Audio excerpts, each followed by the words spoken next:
It's Tuesday, September 14th. Welcome to Kaieteur Radio 99.1 and 99.5 FM. I'm GHK Lal on the National Outlook.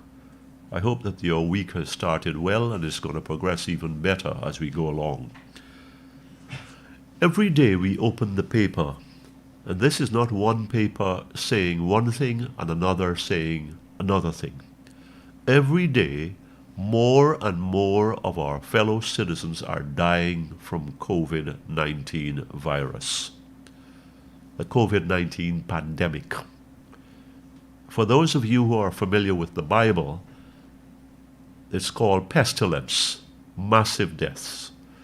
And one of the four horsemen of the apocalypse was pestilence. And what we have here is a full-blown pestilence, a pandemic globally. More men and women are dying, and on Saturday we read of 10 more Guyanese men and women being the latest COVID-19 fatalities. And we've had some more on Sunday. And I'm doing these programs on Sunday, so we don't know what is in for tomorrow and the rest of the week. The bottom line is we are dying and we are having more infections.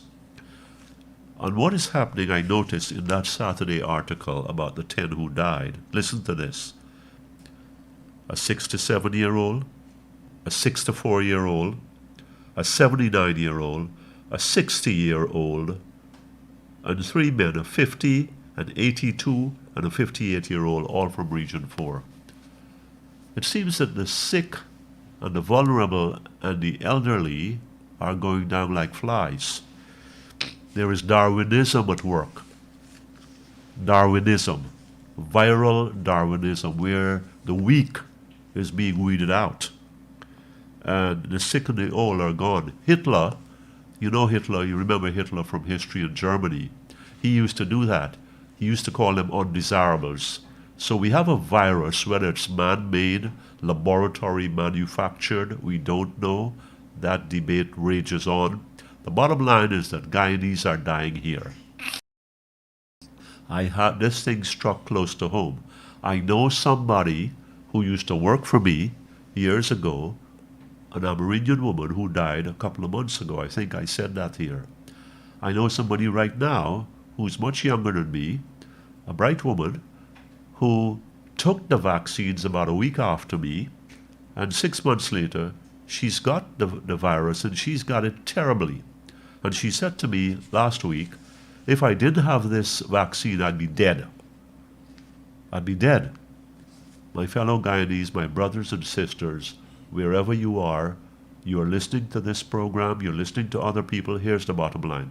Please get vaccinated. It's the only thing we have. It's the best thing we have. Yes, there are some fears, legitimate, I think, but let's get vaccinated. It's what we have right now. And I think I have it, my wife have gotten the vaccine, both doses. You should. The latest development in this that our churches are closed. Our places of worship are supposed to be checking for the vaccination card. My church, the Roman Catholic Church, has announced its closure. And I am not in agreement with that. I dislike it thoroughly, and I've made that very clear in the media and to the bishop himself, our leader. But even though I disagree and dislike it, I have to support it. That's the way this is the way the process works. But if we don't have our places of worship at this time, then what do we have? If we don't have that sanctuary, that place of refuge that the scriptures say we must go to, then we don't have much. And we are having this in a time of crisis. This is bad. This is a terrible development. And I'll tell you, I'm worried. I don't need a church. Let me make that clear to you, my brothers and sisters. I don't need a church. Anywhere I am, that's my church. But some people do. And because they do, I think this thing had to be better presented. I think other options had to be thought out and worked out. But it seems that the bottom line is we are closed, and Peter is paying for Paul, where the vaccinated like myself and others cannot go to a place of worship because of unvaccinated fellow parishioners. Please get vaccinated. Please understand we're in the middle of a pandemic, and please secure the safety of yourselves to the best of your ability, and your families, and myself too.